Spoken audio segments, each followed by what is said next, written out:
This is the Bible Ranger, and today is part 2 of the Great Reset or the collapse of the market or the crash of the market, part 2. Now, this is mainly a public service, but there's a little bit of biblical understanding that goes with this also, and how to give you tips how to help, okay? Okay, we covered this screen last time, basically why the reset, and this is what they say, and a few tips of how I can help. This is what I'm going to do for myself. Maybe it'll help you too. All right, so these ideas, just before I begin, because this is financial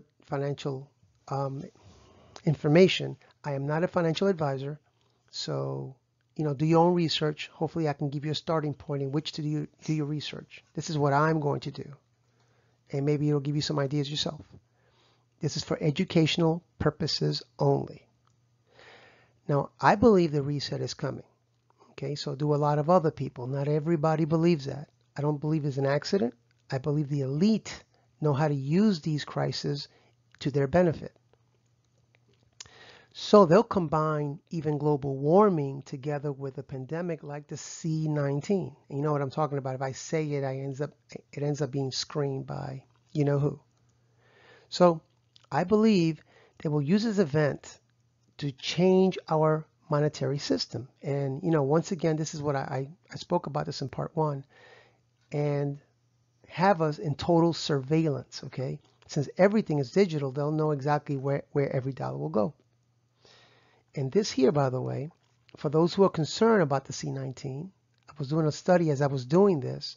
For those who want to wear it, and I'm like, if you want to wear it, it's up to you. Just don't make me do it. If you're going to put this on, make sure you spray like colloidal silver on top of it, and you might want to take some yourself because there's so many benefits. But I was reading some people that were giving a description of how tiny the virus is compared to the masks that people wear. So it's like trying to stop a mosquito. This would be the virus, right? Through a chain link fence. Think about that. And of course, you end up breathing like 30% less oxygen, and that's kind of the most important thing we need to do. So if you're going to use that mask, change it often, because you can develop something called bacterial pneumonia, and don't touch it with your hands, because then what's the purpose of wearing it? So let's go on.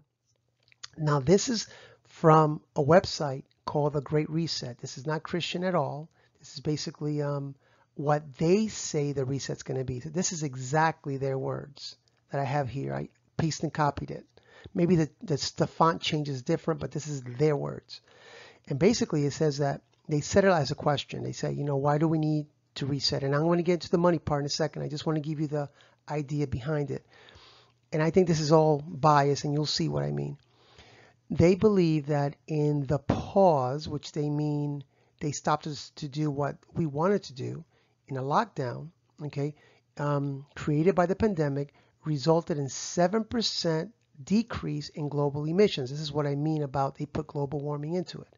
The UN, which is in the United States, but it is not the United States, but they want to control the United States, that they need to decrease 7.6%, which is more than it was already decreased. So if you're unhappy with the amount of activities that you had because of the C-19 activity, they want you to reduce it even more. And they want you to do it every year until the year 2030 to avoid the climate of economical disaster. Yeah, I remember in the 70s and 80s when this world event was a freezing of the poles and everything was going to be iced. Then it became global warming, and now it's global change. So, they don't even know themselves.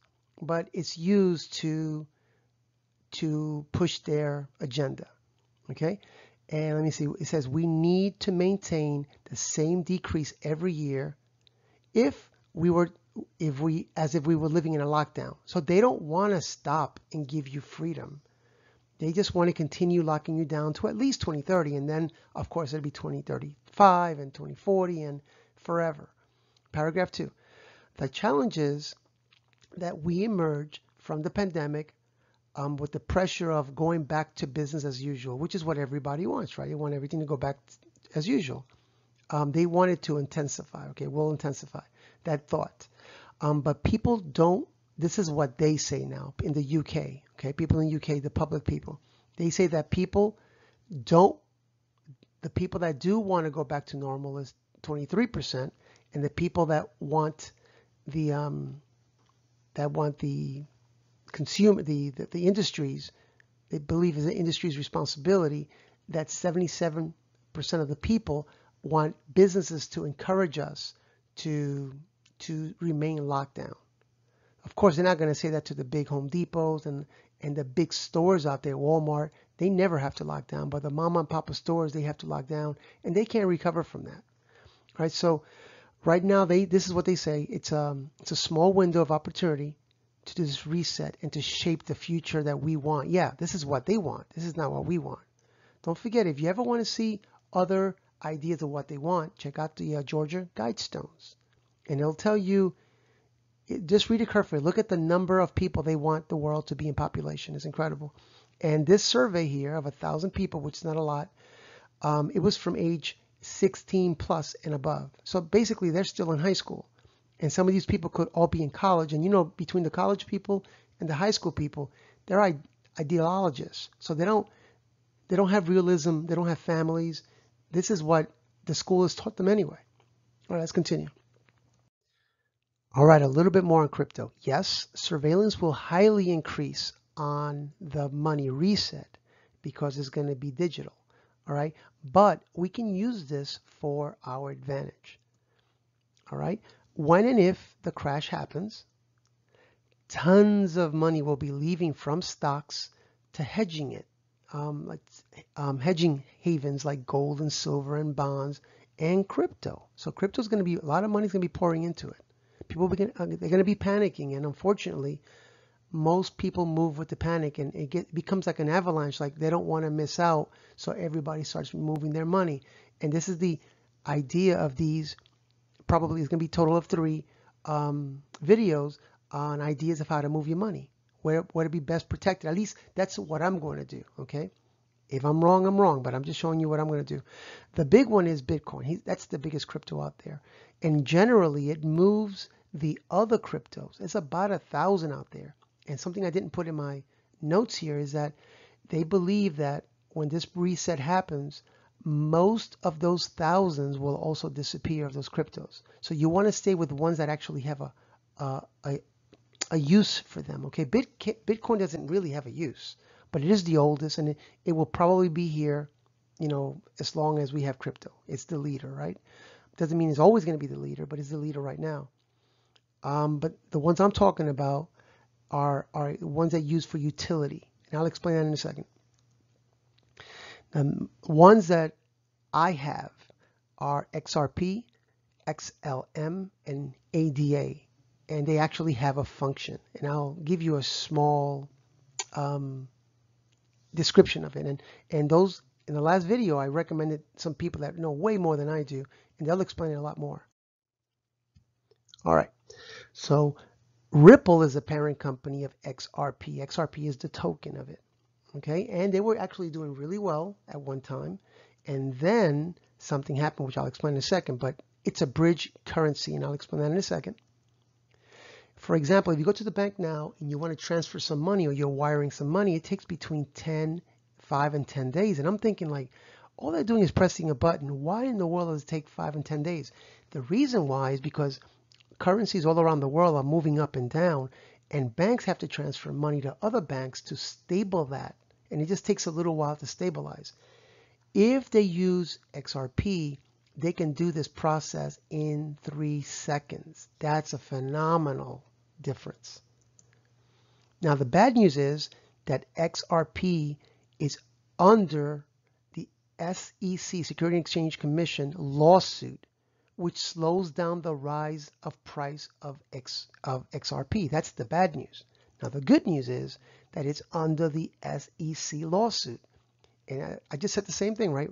But it gives people like you and me a chance to get in before the big institutions get in.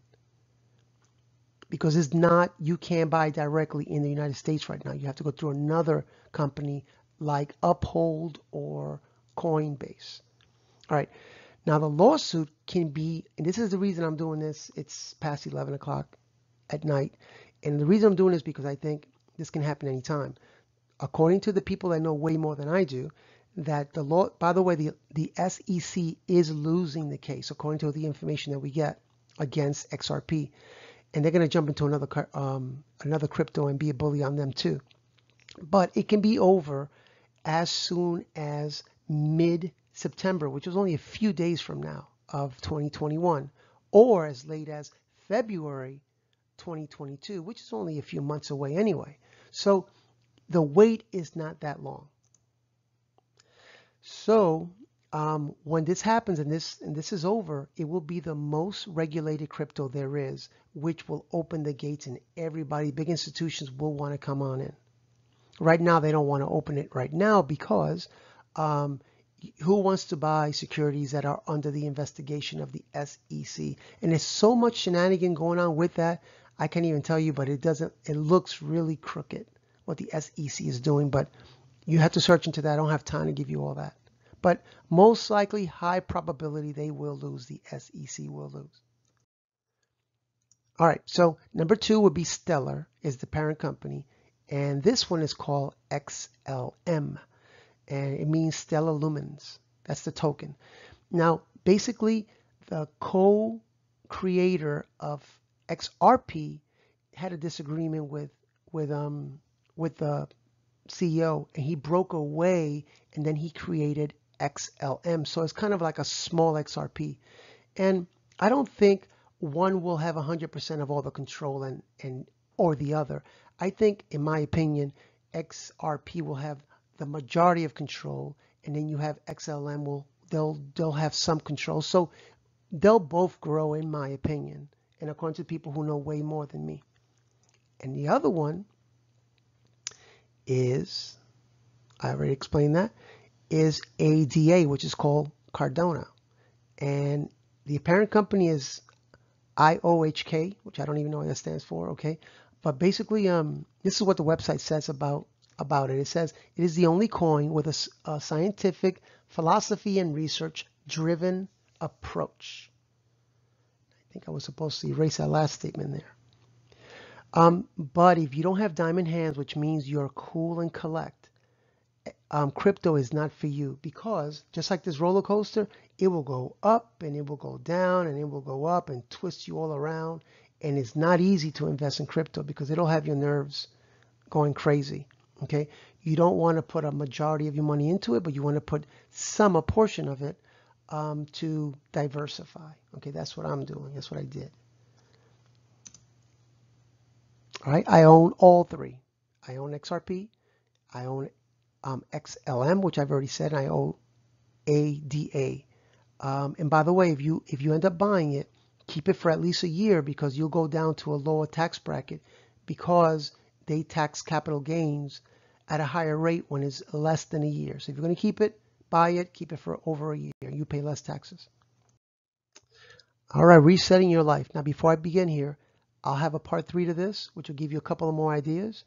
And normally these are Bible studies, okay? But I believe in helping people spiritually, which is the main thing, in ways of health, and in finance, and a few other things I can't think of right now, but help you in your whole life, okay? So money is important to all of us, so I'm doing my part to try to help, and I want to rush this through because I think some changes are going to happen. And I want to add that as I'm looking at all three right now, since this morning, they've gone up like 10%. So, I mean, they're moving up, but I'm not saying don't rush into it, think about it, read it, and then invest.